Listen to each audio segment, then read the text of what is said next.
CM DCM ಎಲ್ಲ ಗೊಂದಲಗಳಿಗೆ ತೆರೆ ಎಳೆಯುವ ಪ್ರಯತ್ನ ಮಾಡಿದ್ದಾರೆ, ಸ್ಪಷ್ಟನೆಯನ್ನು ಕೊಟ್ಟಿದ್ದಾರೆ ಎಂದು ಬಮೂಲ್ ಅಧ್ಯಕ್ಷ ಡಿಕೆ ಸುರೇಶ್ ಹೇಳಿದರು. ದೆಹಲಿಯಲ್ಲಿ ಮಾಧ್ಯಮಗಳ ಪ್ರಶ್ನೆಗಳಿಗೆ ಸುರೇಶ್ ಅವರು ಪ್ರತಿಕ್ರಿಯೆ ನೀಡಿ, ಪಕ್ಷದಲ್ಲಿ ಎಲ್ಲ ಗೊಂದಲಗಳು ಬಗೆಹರಿದಿವೆಯಾ? ಈ ಹಿಂದೆ ನಡೆದ ಮಾತುಕತೆ ವೇಳೆ ನೀವು ಇದ್ದೀರಾ ಎನ್ನುವ ಪ್ರಶ್ನೆಗೆ ಇನ್ನೂ ಹೆಚ್ಚಿನದೇನಾದರೂ ಇದ್ದರೆ ಅದನ್ನು ವರಿಷ್ಠರು ಬಗೆಹರಿಸುತ್ತಾರೆ.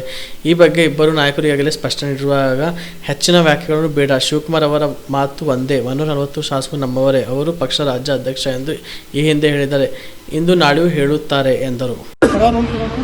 ಸಂಜೆ ಒಂದು ಖಾಸಗಿ ಕಾರ್ಯಕ್ರಮ ಇದೆ. ಸೊ ಯಾವುದೋ ನನ್ನ ಸ್ನೇಹಿತರ ಕಾರ್ಯಕ್ರಮ, ಸೊ ಹಾಗಾಗಿ ಅದಕ್ಕೆ ನಾನು ಬಂದಿದ್ದೇನೆ. ಸೊ ಈ ಮಧ್ಯದಲ್ಲಿ ಪಕ್ಷದ ವರಿಷ್ಠರು ಏನಾದ್ರು ಅವಕಾಶ ಕೊಟ್ಟು ಅವ್ರನ್ನ ಭೇಟಿ ಮಾಡಿ.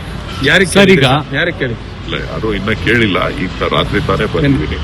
ಸೋನಿಯಾ ಗಾಂಧಿ ಅವ್ರಿಗೆ ಯಾರು ಭೇಟಿ ಮಾಡಿಲ್ಲ. ನೋಡ್ತೀನಿ ಯಾರಿದ್ದಾರೆ, ನೋಡ್ಬಿಟ್ಟು ಅವೈಲಬಿಲಿಟಿ ಯಾರು. ಸಾಟರ್ಡೆ ಸಂಡೇ ಆಗಿರೋದ್ರಿಂದ ಬಹುಶಃ ಯಾರು ಸಿಗೋದಿಲ್ಲ. ಆದ್ರೂ ನಾನು ಇಲ್ಲೇ ಇದ್ದೀನಲ್ಲ, ಹಾಗಾಗಿ ಪ್ರಯತ್ನ ಮಾಡಿ ಸಿಕ್ಕಿದ್ರೆ ಭೇಟಿ ಮಾಡಿ ತಮ್ಮನ್ನ ಏನ್ ನಡೀತು ಅದನ್ನು ತಿಳಿಸ್ತೀನಿ. ಸಿಎಂ ಡಿಸಿಎಂ ಬ್ರೇಕ್ಫಾಸ್ಟ್ ಮೀಟಿಂಗ್ ಮಾಡಿದ್ದಾರೆ.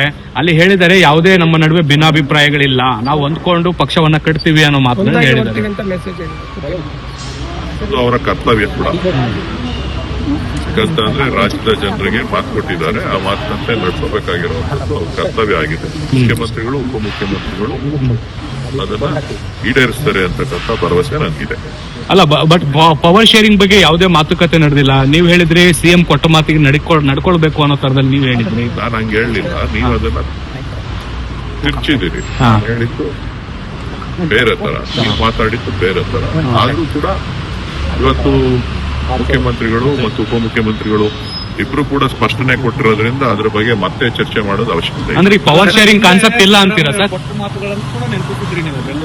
ಅಲ್ಲ, ನಾನು ಹೇಳ್ತಾ ಇದ್ದೀನಲ್ಲ, ಈಗ ಅವರಿಬ್ಬರೇ ನಾಯಕರುಗಳು ಅವರ ಸ್ವತಃ ಬಾಯಿಂದಲೇ ನಿಮ್ಮ ಮಾಧ್ಯಮಗಳನ್ನ ಉದ್ದೇಶಿಸಿ ಮಾತಾಡಿರೋದ್ರಿಂದ ಮತ್ತೊಬ್ರು ಅದ್ರ ಬಗ್ಗೆ ಮಾತಾಡಿದ್ರೆ ಅದಕ್ಕೆ ಹೆಚ್ಚಿನ ಅರ್ಥ ಬರೋದಿಲ್ಲ. ಅಲ್ಲ ಸರ್, ನಿನ್ನೆ ಹಿಂದಿನ ದಿನ ಮಾತಾಡಿದ್ರು, ಸೋನಿಯಾ ಗಾಂಧಿ ಅವರ ತ್ಯಾಗದ ಬಗ್ಗೆ ಮಾತಾಡಿ ಪ್ರಸ್ತಾಪ ಮಾಡಿದ್ರು ಡಿಸಿಎಂ ಅವರು. ಅದು ಸಿಎಂ ಸಮ್ಮುಖದಲ್ಲೇ ಮಾಡಿದ್ರು.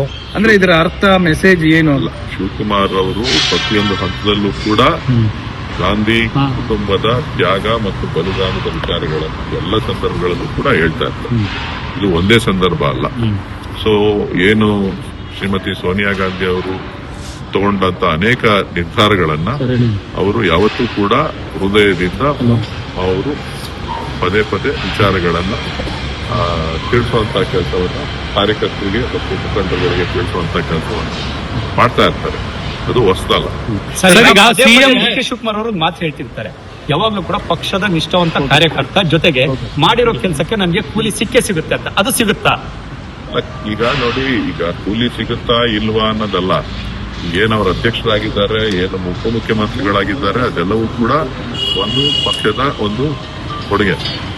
ಸೊ ಹಾಗಾಗಿ ಅದರ ಬಗ್ಗೆ ಮತ್ತೆ ಮಾತಾಡೋದ್ರಲ್ಲಿ ದಸರಾ ದೀಪಾವಳಿ ಹಬ್ಬಕ್ಕೆ ಬಟ್ಟೆಗಳು ಎಲ್ಲಿ ಖರೀದಿ ಮಾಡಬೇಕು ಅಂತ ಯೋಚನೆ ಮಾಡ್ತಾ ಇದ್ದೀರಾ? ಹಾಗಾದ್ರೆ ಚಿಂತೆ ಯಾಕೆ? ಮಿರಾ ಮೆನ್ಸ್ ಅವೆನ್ಯೂ ಬಟ್ಟೆ ಶೋರೂಮ್ ನಲ್ಲಿ ಪುರುಷರಿಗಾಗಿ ಹೊಸ ಲುಕ್ ನ ಬಟ್ಟೆ ಬಂದಿದೆ. ಹಬ್ಬಕ್ಕೆ ವಿಶೇಷವಾಗಿ 100ಕ್ಕೂ ಅಧಿಕ ಬಣ್ಣಗಳ ಕುರ್ತಾ ಸೇರಿದಂತೆ ಹೊಸ ಡಿಸೈನ್ ಉಳ್ಳ ಬಟ್ಟೆಗಳು ಇವೆ. ತಡ ಯಾಕೆ?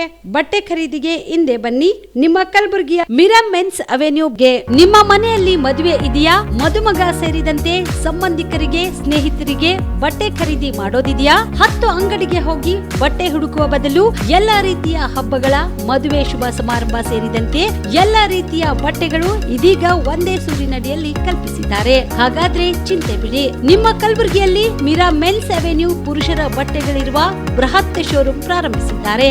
ಇಲ್ಲಿ Manyavar, Blackberry, Jack and Jones, Rare Rabbit, Spykar, Indian Terrain, Arrow, Mufti, US Polo ಸೇರಿದಂತೆ ಎಲ್ಲಾ ರೀತಿಯ ಬ್ರಾಂಡೆಡ್ ಬಟ್ಟೆಗಳು ಇಲ್ಲಿ ಲಭ್ಯ. ಇನ್ನೊಂದು ವಿಶೇಷ ಏನೆಂದ್ರೆ, ಮದುಮಗನಿಗೆ ಹಾಗೂ ಸಂಬಂಧಿಕರಿಗೆ ಮದುವೆಗೆ ಬೇಕಾದ ಎಲ್ಲಾ ರೀತಿಯ ಬಟ್ಟೆ, ಸೂಟ್, ಶೇರ್ವಾನಿ, ಜೋಧ್ಪುರಿ, ಬ್ಲೇಸರ್, ಪೇಟಾ, ಶೂಸ್ ಸೇರಿದಂತೆ ಎಲ್ಲಾ ರೀತಿಯ ವಸ್ತುಗಳು ಇಲ್ಲಿ ರಿಯಾಯಿತಿ ದರದಲ್ಲಿ ಲಭ್ಯ. ಮತ್ತ್ಯಾಕೆ ತಡ? ಹಿಂದೆ ಭೇಟಿ ನೀಡಿ. ಕಲ್ಯಾಣ ಕರ್ನಾಟಕದ ಬೃಹತ್ ಬಟ್ಟೆ showroom Mira men's avenue, Lahoti petrol bunk ಮುಂಭಾಗ, ತಿಮ್ಮಾಪುರಿಗೆ ಹೋಗುವ ರಸ್ತೆ, ಕಲಬುರಗಿ. ಹೆಚ್ಚಿನ ಮಾಹಿತಿಗಾಗಿ ಸಂಪರ್ಕಿಸಿ 9916745499.